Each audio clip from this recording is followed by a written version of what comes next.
My dear brothers and sisters in Christ, on this third Sunday of Easter, we hear a beautiful story of forgiveness. Last Sunday was Divine Mercy Sunday.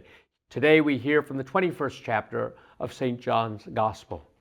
The apostles had seemingly gone back to their old life. They'd gone fishing, and they were out fishing, and the risen Lord appeared to them. The beloved disciple knew that it was the risen Lord.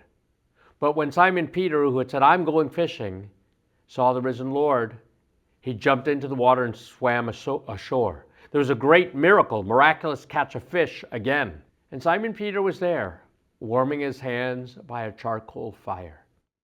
This important detail, because the last time we heard of Simon Peter warming his hands by the fire was just before he had denied Jesus 3 times. And Jesus gazed at him, and Simon Peter wept bitterly.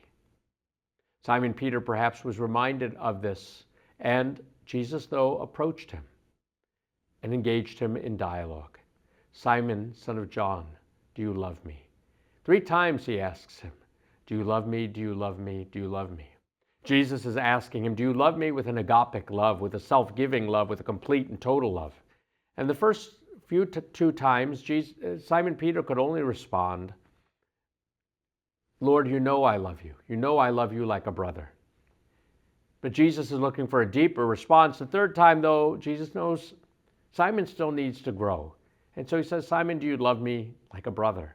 And Simon Peter can at least say, "Yes, Lord, you know all things. You know that I love you. Even like a brother, you know that I love you."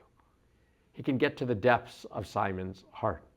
Simon will learn little by little how to grow in love. He who had denied Jesus now affirms his love for Jesus 3 times, and he's told to feed the Lord's sheep, to tend to the Lord's lamb, to feed his sheep. But Simon Peter is also told, "When you were young, you used to go about where you would, but when you grow old, another will bind you and drag you where you do not wish to go." And this was to glorify, this was to signify the type of death by which Simon Peter would glorify the Lord. Sometimes in our faith journey, we do not live as we ought. We say we are friends with Jesus, and then we fail him. Maybe it happens frequently. But for us, the beauty of the Gospels is, with the Lord there's mercy and fullness of redemption. Our God is a God of second chances and even third chances. But he wants to show us his mercy, and through his kindness, through his tenderness, wants to bring us back. He wants to lift us up. He wants to stretch our love. If at first we can say, "Well, I can sort of be your friend," then I can truly be your friend. Then I'm so much your friend, I will lay down my life for you.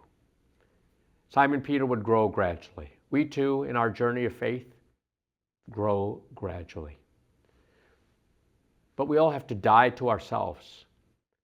And Simon had to learn how to die to his own way of doing things, his own vision for how the world was going to be, his own plans. All of that had to die. Even his own pride had to die and go to the cross in order to glorify the Lord. Regardless of our path in life or our vocation, we are all called to give God the glory.